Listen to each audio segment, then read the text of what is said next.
What's up, guys? I know it's been a while. I've been working on this thing a lot, and I just haven't been recording. Some things been going on, and ended up starting my own YouTube channel. So we're doing this solo now, and that's why I've been so elbows deep in this thing that I haven't been holding the camera and trying to work with the other hand the whole time. So I'm gonna give you an update on kind of where we're at on it. It's changed a little bit since you've seen it last. Okay, so I remember I had mocked up the bigger intercooler. It just isn't feasible. It was too low to the ground. This one's pretty low as it is, but the other one was just, it was way too low. It wasn't gonna work. I was gonna rip it off or tear it to pieces. So we went with the smaller one, which is way plenty. This thing's not gonna make that much steam. I'm not that worried about it. But she is on micro squirt now. This is a Miata crank angle sensor, and then I'm running LS coils. I'm batch firing them, and I got my relays for fuel pump and fan up here. Map sensors mounted up on the firewall. Everything's just kind of ran through this harness. I tried to keep it as neat as I could. This is my IAT. This is kind of temporary until I get the charge pipe. That's where my hood has been rubbing there, but I'm not that worried about it. So we got this on here. It's hanging. We haven't got the charge pipe on, as you can see, but I used the factory manifold, and I just pie cut and built a pipe to come around back to the turbo, because I'm not building a manifold. It's just, I mean, it doesn't make sense to spend 10, 15, 20 hours, however long, fabbing up a nice custom one-off manifold for a motor that's probably going to break 100 horse and then break a rod. But this, I already wrapped it, but this is pie cut, so it's all the same size. It's 2.5 all the way through, so she's breathing. Goes out the fender. I'm getting a beauty ring made for this, so it's covered up and a little more presentable than it is. But for anybody wondering, I'll just try to run you through as specifically as I can everything I did. In the micro squirt settings, I told it that this is a 4G63 crank angle sensor, which it's off of a 94 Miata. There is an option for 99 to like whatever Miata, and it's not the same. So this has 2 pull-up resistors in the loom for the crank signal and one for the cam signal, and then I'm using a Hyundai throttle position sensor. This came off of a supercharged Buick Regal, or you know, Grand Prix, anything with the L67 motor, supercharged 3.8 liter. This is a 90s model LT1 Camaro IAT. I did that because it's threaded. It's all the way up in there in the plastic, but that is threaded, so I can weld a bung to my charge pipe, and that'll thread in, and it'll be a airtight seal. As far as the coils go, this is a factory Tahoe bracket. These are factory Tahoe coils, except for this one because it was bad and had to replace it. This is the factory harness off the Tahoe. I just went ahead and I tied my wires together. You can't really see, but I tied the wires together to where I'm batch firing 1 and 4 and 2 and 3 together. I got to relocate this to after the turbo, and then I'll just weld that hole up. This comes off the oil pressure sending unit, and it tees off. One side is ran to my gauge, which is in there. I'll show you all that in a minute. And then the other side goes straight here. And that's it. I don't have the little dummy light switch anymore because there's no point. I have a gauge.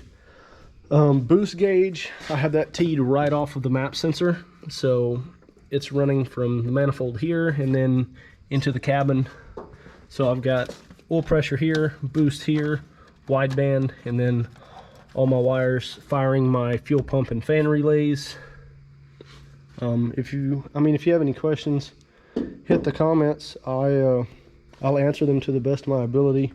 This is my first ever full standalone all by myself. Kind of a challenge. It wasn't terrible. The hardest part for me was getting this to work, getting the timing set where I needed it to be, because I was using the wrong timing mark. I didn't know these had a weird timing mark that's like a solid 40 degrees away from the other timing marks. I used the factory coolant temp sensor right here, and I ran that to the coolant wire on the micro squirt harness, and it's reading it just fine. I'm not having any issues with that. I made sure to hook up It's down in there, you can't see it, but the wire for the factory coolant temp sensor for the gauge, it's hooked up. I made sure to retain that, so the gauge works still on the dash for the coolant temp. The fuel gauge does not. I've still got to figure that out. I cut something. I gotta figure out what I cut that I shouldn't have cut. But this actually is backwards, kind of goofy. That was just me not paying attention. But I built these little rinky-dinky brackets so that I could get it where I needed it. And so that's just a piece of, I don't know, whatever, 1/16 plate. And I went ahead and welded the factory tab that was up here to the end of the plate, and then mounted the TPS on there. So that works fine. These wires are factory Festiva wires. So I bought LS plug wires and Festiva plug wires, and I put the LS ends on the Festiva plug wires. That's all these are. I took them apart, put the ends on, crimped them down real good, put them together, they work. Everything works fine. So, and that was my first experience building plug wires by myself with no help. So that was kind of a milestone. Never done that before. That works. Haven't had any issues with spark breakup or any of that. Like I said, the oil feed comes off the T on the back of the block.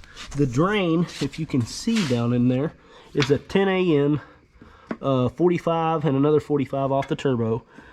And that's going into a 10 AN fitting that I just, I pulled the pan and I tigged it from the inside of the pan, welded it on the back side. So that's good to go. I RTV'd the crap out of the pan, so it's not leaking. The front main is still leaking. That's what all that oil is on the firewall. So I'm going to go ahead and replace the timing belt while I have it apart. It does not make sense to take it off and put the old timing belt back on. So I'm going to get a timing belt ordered and do that. Also, this, I'm no professional, but this is a solid mount that I built. It's just 2 pieces of plate. It's pretty thick. And I just tigged this side and this side all the way around. And then, if you can see down in there, I welded the centerpiece to the plate itself, so nothing can move. And I mean, it is solid. It is not going anywhere. So that's way better than the stock one. I still have the factory other mounts. I do have an upgraded clutch for this. In factory axles, I'm going to be replacing the axles because this one over here is making a very nice clicking noise because it's on its way out the door. But they only make a stage 1 clutch that I could find for this because these transmissions are super weak. All the wires run through here and through here, and then they run above the inner fender, nice and clean, and through the firewall. Here's my gauges. So the tack is hooked up. It's just running off the tack out wire on micro squirt harness. Oil, I already explained how I did that. Boost, wideband, and this is my launch control. Up is the clutch has to be in the center it's off, it doesn't come on at all, and then down is just on all the time. So that's just how I did it. And the coolant temp gauge works just as it did before. The fuel gauge is stuck on E. I have to figure out what wire. I got a little cut happy and cut. I tucked the actual computer, you can't see it, but it's tucked up underneath the column. It's like way up in there. All the excess I rolled up and zip tied way up out of the way behind the dash. The wire actually runs up behind the dash and comes out here. That way I can just coil it up and stick it in the glove box and it's out of the way, out of sight, out of mind. But there's the wire. It runs over here and plugs in my laptop whenever I need it. So that makes it super easy for like tuning. But I've got it pretty close as far as, you know, NA. It's pretty okay cruising. I have overrun fuel cut turned on. So when I'm going downhill at a certain KPA, when the throttle is less than 2% for more than 1 full second, it shuts the injectors all the way off. So that helps with fuel mileage. That was kind of the goal there.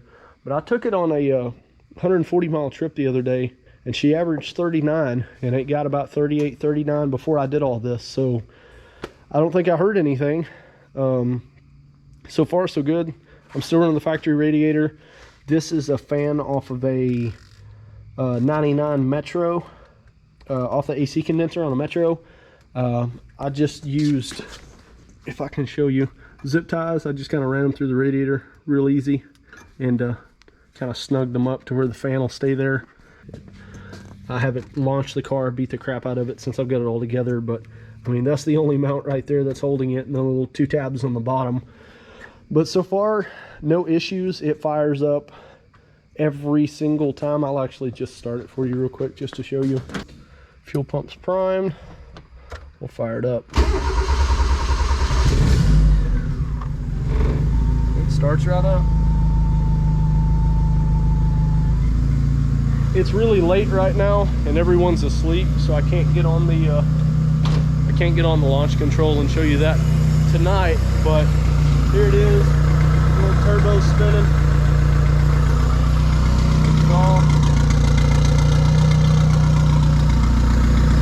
It runs like a top. I mean, it runs amazing. I have no complaints. I'm pretty thrilled with how everything turned out. I'm gonna have to gap the plugs down, and I have a set of SRT4 injectors that I'll be putting in it. I'm gonna have to swap all the plugs, the pigtails, to fit the new injectors. So I'll be doing that probably this week or next week. I have a boot to run from the turbo to the charge pipe, which it's dark down there, you probably can't see, but I've got the charge pipe on that side and charge pipe on this side. I've got it to where, you know, I can make a straight shot for the most part. I'm gonna have to build the bends, pie cuts, and get it all fabbed up. It's gonna be more work over here than over here. This side's gonna be pretty straightforward, cut and dry. This side's gonna be a bunch of twisty turnies. It's gonna be fun. But thank the Lord I have my TIG welder over here, and we have a bandsaw, so it should be pretty straightforward. Hi, it's the next day. It's actually 2 days later. It's like 3 or 4 in the morning, I don't know. I just got done with the charge pipe on this. So this here is a pie cut. This is a 2-inch. This is 2.5 inch. The turbo is 2 inch, and then all the charge piping, the intercooler, everything's 2.5. This is 2.5. The factory throttle body is actually right at about 2.5 inches, so it worked out perfect. I still got to get the wastegate fabricated, put on there. I'm just gonna dump it on straight at the ground. But charge pipe's done. I gotta get the wastegate all set up, ready to go, and then I'll be able to put my Mac 4-port boost controller on. Hopefully next video I'll have the wastegate on it, and I should be making boost, not much, but I'm gonna have boost cut set like super low just to be safe, and we're gonna slowly start dialing in the fuel and seeing how it responds to everything. I did put a cap on this. I found a cap and put a cap on it, so we won't be getting water in the valve cover now when it rains. All in all, it's coming together. I'm hoping it doesn't throw a rod instantly. Maybe we'll get to have a little fun with it. I'm going to go get some sleep, and we're going to see where we can get this thing to tomorrow. So I'll see you guys later.